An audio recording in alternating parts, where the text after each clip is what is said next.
नमस्कार। आज हम बात कर रहे हैं असम के एक जाने माने गायक जीतुल जुमन की। उनकी कहानी पर असमिया में एक लेख छपा था, उसी के कुछ अंशों पर आज हम थोड़ी गहराई से चर्चा करेंगे। बिल्कुल। और ये कहानी सिर्फ एक गायक की नहीं है, बल्कि इसमें संघर्ष है, जुनून है और कैसे मुश्किलों से लड़कर अपना रास्ता बनाया जाता है, वो सब है। तो कहाँ से शुरू हुई ये कहानी? जीतुल का सफर शुरू होता है नलबाड़ी जिले के एक छोटे से गांव रणाकुची से। बचपन से ही गाने का शौक था।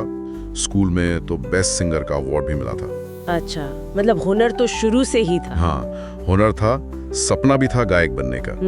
लेकिन परिवार की आर्थिक स्थिति वो थोड़ी ठीक नहीं थी। पिता की एक पान की छोटी सी दुकान थी। हाँ, तो जाहिर है मुश्किलें रही होंगी। बिल्कुल। लेकिन वो सपना नहीं छोड़ा। 2010 में परीक्षा के बाद वो निकल पड़े गुवाहाटी, गायक बनने का सपना लेकर। अरे वाह, ये तो बड़ा कदम था, इतनी कम उम्र में घर छोड़कर एक बड़े शहर जाना। हाँ, हिम्मत तो थी। और गुवाहाटी पहुंचते ही असल संघर्ष शुरू हुआ। पहले तो एक दुकान में मैनेजर की नौकरी करनी पड़ी, गुजारा चलाने के लिए। लेकिन संगीत वो छोड़ा नहीं होगा? नहीं, नौकरी के साथ साथ संगीत की साधना चलती रही। 2011 में पहला स्टेज शो भी मिला, लाल माटी में, पर उससे कोई खास पहचान नहीं बनी। और पैसे? स्टेज शो से कुछ आमदनी होती थी? बहुत कम, मतलब गुजारा करना भी मुश्किल था।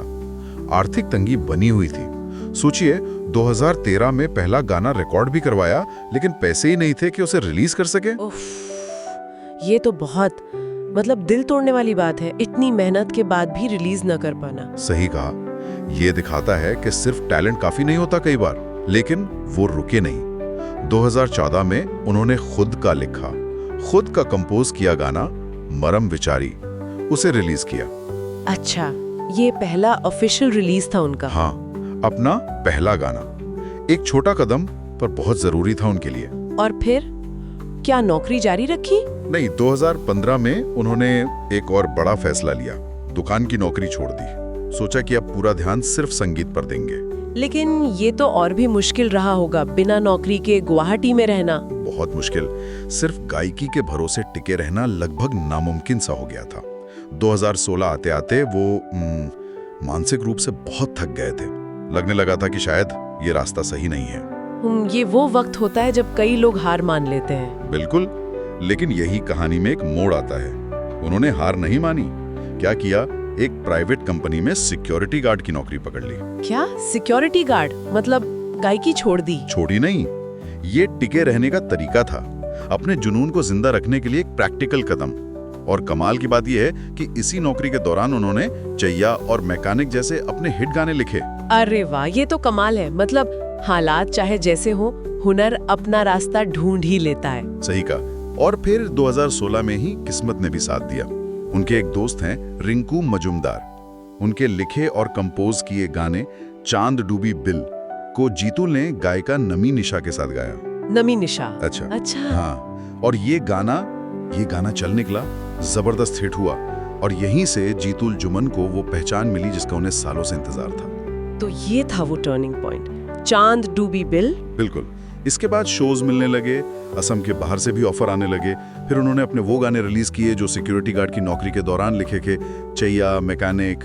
चैया तो मैंने भी सुना है, काफी पॉपुलर है वो गाना। हाँ, चैया तो बहुत बड़ा हिट हुआ, आज भी उसकी फरमाइश होती है। लेकिन यहाँ एक और दिलचस्प बात है, उन्होंने सिर्फ गाने पर ही फोकस नहीं रखा। अच्छा, और क्या किया? उन्होंने समझा कि बदलते वक्त के साथ चलना होगा, सिर्फ एक चीज पर निर्भर नहीं रह सकते। तो उन्होंने ग्राफिक्स और वीडियो एडिटिंग सीखी, बाकायदा स्किल्स डेवलप किए। ये तो बहुत समझदारी की बात है, अडेप्टेबिलिटी। एकदम। 2018 में गाना सुती पहले मन जाए रिलीज किया, और साथ में एक स्टूडियो में वीडियो एडिटर का काम भी कर रहे थे। रोड सेफ्टी अवेयरनेस के लिए डिजाइनिंग का काम भी किया। एक स्कूल में म्यूजिक टीचर भी रहे। बाप रे, मतलब मल्टीटास्किंग चल रही थी पूरी। हाँ, संगीत के साथ साथ ये सब भी। और मेहनत रंग लाई। 2020 में उन्हें जर्नलिस्ट एसोसिएशन फॉर असम, मतलब JAFA, ने विशिष्ट कंठ शिल्पी बंठा अवार्ड दिया। बहुत बढ़िया, डिस्टिंग्विश्ड सिंगर अवार्ड। जी।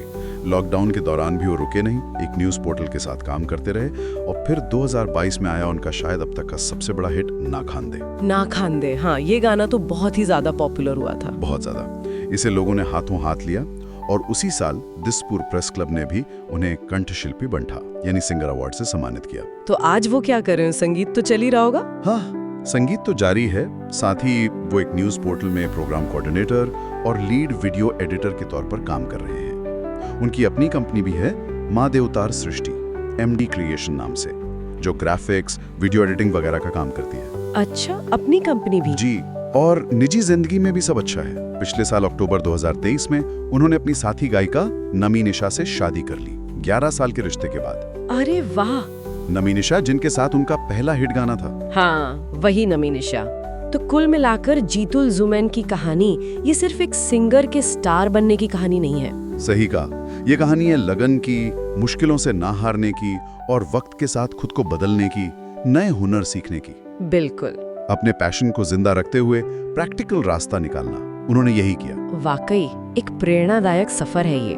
और ये हम सब के लिए सोचने का एक बिंदु भी छोड़ जाता है कि किसी भी क्रिएटिव फील्ड में या शायद किसी भी फील्ड में अपने जुनून और जिंदगी की जो जरूरतें हैं उनके बीच संतुलन कैसे बनाया जाए। क्या कामयाबी का मतलब सिर्फ फेमस होना है, या फिर लगातार सीखते रहना, बदलते रहना और मुश्किल हालात में भी अपना रास्ता बना लेना? शायद यही असली जीत है।